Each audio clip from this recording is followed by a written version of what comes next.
Oke, Mas. Gitu. Terakhir nih, Mas. Apa sih yang membuat orang itu sulit dalam mencapai finansial stable itu?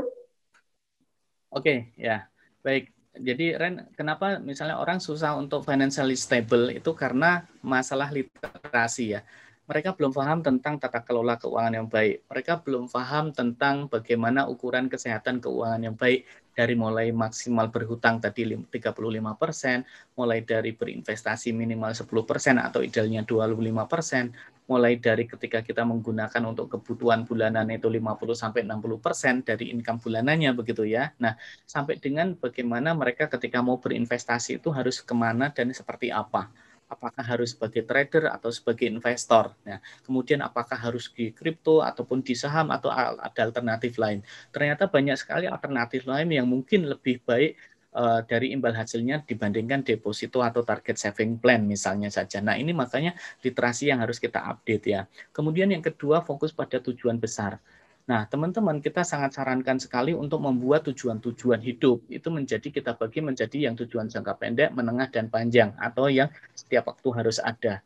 Tujuan jangka pendek contohnya apa? Tujuan jangka pendek contohnya misalnya ingin menikah.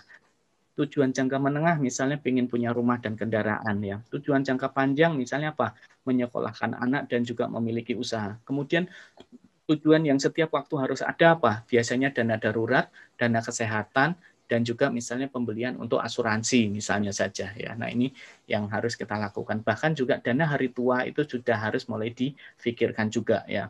Nah, kemudian yang ketiga, kenapa seseorang ini sulit untuk mencapai financial literasi? Karena biasanya terjadinya late factor ya.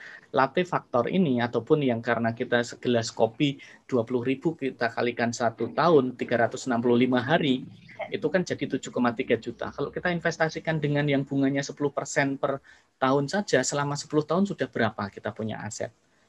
Tidak hanya kopi, teman-teman bagi yang smoker ataupun perokok ya, yang bahkan mungkin harganya 25.000 per packnya misalnya, kita kalikan setahun berapa. Nah, ini yang kalau kita bisa kurangi atau bahkan hilangkan, maka hal ini bisa kemudian di kemudian hari kita juga bisa terbebas dari tadi hutang ataupun kita sudah punya aset yang bekerja untuk kita.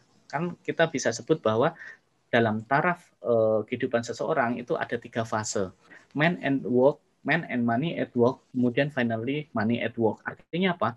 Di awal bekerja, fresh grade atau UMK, UMR, ini biasanya kan kita bekerja untuk mencari uang. Tapi dengan modal sisihan, bukan sisaan tadi ya, itu kita mulai berinvestasi. Nah, kemudian ketika sudah mulai di tengah-tengah masa produktif, maka dana yang terkumpul tadi itu sudah mulai bekerja juga untuk kita, sudah mulai berasa. Nah, di akhir periode ketika kita sudah tidak mampu lagi bekerja, justru 100% lah dana yang akhirnya bekerja untuk menghidupi dan membiayai kita kemudian begitu. Nah, yang terakhir adalah masalah disiplin ya.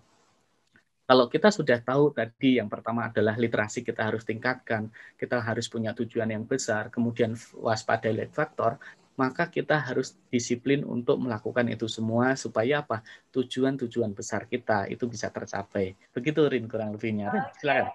Terima kasih sudah nonton.